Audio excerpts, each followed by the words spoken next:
اسی طرح سے اہل حدیث کے بارے میں یہ بھی اعتراض ہے کہ اہل حدیث اجماع امت کو نہیں مانتے ہیں۔ یہ اعتراض بہت سارے وہ لوگ کرتے ہیں جن کو اجماع کی تعریف معلوم نہیں ہوتی ہے۔ اجماع کس کو کہتے ہیں بہت سارے لوگوں کو خود معلوم نہیں ہوتا ہے، لیکن کہیں سے وہ لوگ یہ جملہ سن لیتے ہیں کہ اہل حدیث اجماع کو نہیں مانتے ہیں، اور وہ اسی جملے کو دہراتے ہیں اور یہ سمجھتے ہیں کہ کوئی دلیل ہم کو مل گئی ہے اہل حدیث کو غلط کہنے کے لیے۔ اجماع امت کو اہل حدیث مانتے ہیں، لیکن اجماع امت کو مانتے ہیں اور اجماع امت کو مانتے ہیں۔ اجماع امت کس کو کہتے ہیں؟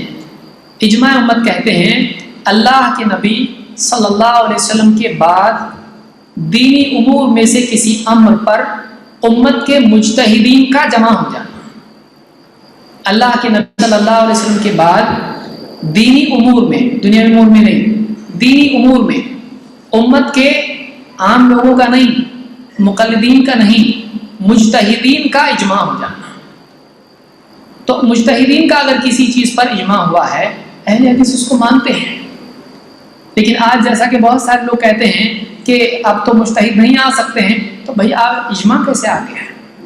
کیونکہ اجماع کی تعریف میں خود مجتہد کا ہونا ہے۔ ایک عامیہ آدمی جو خود اپنے جزئی مسائل کو نہیں جانتا ہے، وہ اتنے بڑے بڑے مسائل میں اجماع میں کیسے شریک ہو سکتا ہے؟ جو خود کسی کے پیچھے چل رہا ہو، اس کے پاس دلیل نہیں ہے، وہ خود دلیل کیسے ہو سکتا ہے؟ تو اجماع امت کے اعتبار سے اہل حدیث کا یہ کہنا ہے کہ مجتہدین اگر کسی چیز پر جمع ہو جائیں، تمام کے تمام، اگر ایک بھی مجتہد اس میں شریک نہیں ہوتا ہے، اس کی رائے اس سے الگ ہوتی ہے، اس کی تحقیق الگ ہو جاتی ہے، تو اس کو اجماع نہیں مانا جاتا ہے۔ تو اہل حدیث کے نزدیک اجماع دلیل ہے۔ اللہ تعالیٰ نے قرآن کریم میں فرمایا وَمَن يُشَاقِقِ الرَّسُولَ مِن بَعْدِ مَا تَبَيَّنَ لَهُ الْهُدَى وَيَتَّبِعْ غَيْرَ سَبِيلِ الْمُؤْمِنِينَ نُوَلِّهِ مَا تَوَلَّىٰ وَنُصْلِهِ جَهَنَّمَ وَسَاءَتْ مَصِيرًا۔ یہ سورہ نساء کی آیت ہے۔ اللہ نے فرمایا کہ وہ شخص جو کوئی رسول کی مخالفت کرے ہدایت کے واضح ہو جانے کے بعد بھی، اور ایمان والوں کا راستہ چھوڑ کر کوئی اور راستہ چلے، جہاں وہ مڑا ہے ہم اس کو وہیں پھیر دیں گے اور جہنم میں پہنچا دیں گے، اور بہت برا ٹھکانہ ہے۔ یہاں پر سبیل المؤمنین سے مراد اجماع امت ہے۔ امام شافعی رحمۃ اللہ علیہ نے بھی سے یہی استدلال کیا ہے۔ تو ہم سبیل المؤمنین کو مانتے ہیں، لیکن بہت سارے لوگوں کے نزدیک اجماع اکثریت کو کہا جاتا ہے۔ ہمارے نزدیک اکثریت اجماع نہیں ہوتا ہے، اس کو جمہور کہا جاتا ہے۔ عام طور سے لوگ جس پر ہوں اس کو جمہور کہا جاتا ہے، لیکن اجماع اس کو کہتے ہیں کہ تمام مجتہدین کسی چیز پر جمع ہوں۔ اللہ کے نبی صلی اللہ علیہ وسلم کی حدیث سے اجماع کی دلیل ملتی ہے۔ آپ نے فرمایا ان اللہ تعالی لا یجمع امتی علی ضلالہ۔ امام ترمذی نے اور ابن ماجہ وغیرہ نے بھی اس کو روایت کیا ہے، اللہ تعالیٰ میری امت کو گمراہی پر جمع نہیں کرے گا۔ تو پوری امت اگر کسی چیز پر جمع ہے تو دلیل ہو سکتا ہے، لیکن آج آپ دیکھیں کئی مسائل ہیں ان میں کتنا اختلاف ہے، اور پھر یہ کہنا کہ زیادہ لوگ اس کو مانتے ہیں لہٰذا یہ دلیل ہے، یہ کوئی دلیل نہیں ہے۔ آپ دیکھیں قرآن میں اللہ نے کیا کہا، فَإِن تَنَازَعْتُمْ فِي شَيْءٍ فَرُدُّوهُ إِلَى اللَّهِ وَالرَّسُولِ۔ اگر تم میں آپس میں اختلاف ہو جائے اللہ اور اس کے رسول کی طرف معاملے کو پلٹاؤ۔ اللہ نے یہ نہیں کہا کہ زیادہ لوگ جس کو مانتے ہوں وہ صحیح ہے۔ اختلاف کی صورت میں ایک ہو اور ہزار ہوں، کوئی بھی صورت ہو، اگر اختلاف ہو جاتا ہے اہل علم کے مابین تو اس صورت میں قلت اور کثرت دلیل نہیں بنتی ہے۔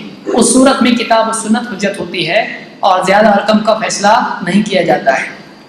اللہ تعالیٰ قرآن کریم میں فرماتا ہے وَإِن تُطِعْ أَكْثَرَ مَنْ فِي الْأَرْضِ يُضِلُّوكَ عَنْ سَبِيلِ اللَّهِ إِن يَتَّبِعُونَ إِلَّا الظَّنَّ وَإِنْ هُمْ إِلَّا يَخْرُصُونَ۔ اللہ تعالیٰ نے ان لوگوں کی برائی بیان کی جو کثرت کی اتباع کرتے ہیں۔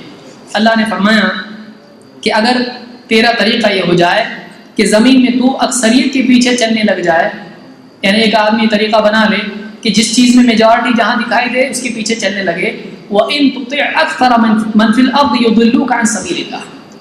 اگر تو زمین میں اکثریت کے پیچھے چلنے لگ جائے تو وہ تجھ کو اللہ کی راہ سے بھٹکا دیں گے۔ کیوں ایسا ہوگا؟ اس لیے کہ اکثریت کا حال کیا ہے؟ اللہ نے فرمایا إِن يَتَّبِعُونَ إِلَّا الظَّنَّ، اس لیے کہ انسانوں کی اکثریت کا حال یہ ہے کہ وہ گمان کے پیچھے چلتے ہیں، وہ دلیل کے پیچھے نہیں چلتے ہیں، بس قیاس آرائی کر لیتے ہیں، گمان لڑا لیتے ہیں اور اس کے پیچھے چلتے ہیں۔ وَإِنْ هُمْ إِلَّا يَخْرُصُونَ، اور اپنی طرف سے وہ بہت سارے جھوٹ گھڑ لیتے ہیں۔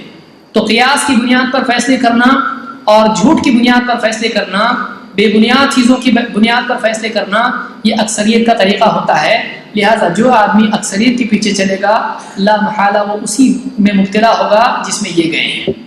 اس لیے یہ طریقہ ہمارا نہیں ہونا چاہیے۔ ہمارا طریقہ یہ ہونا چاہیے کہ اگر قلت میں بھی دلیل ہے تو وہ صحیح ہے، اگر اکثریت کے پاس دلیل ہے تو بہت اچھی بات ہے۔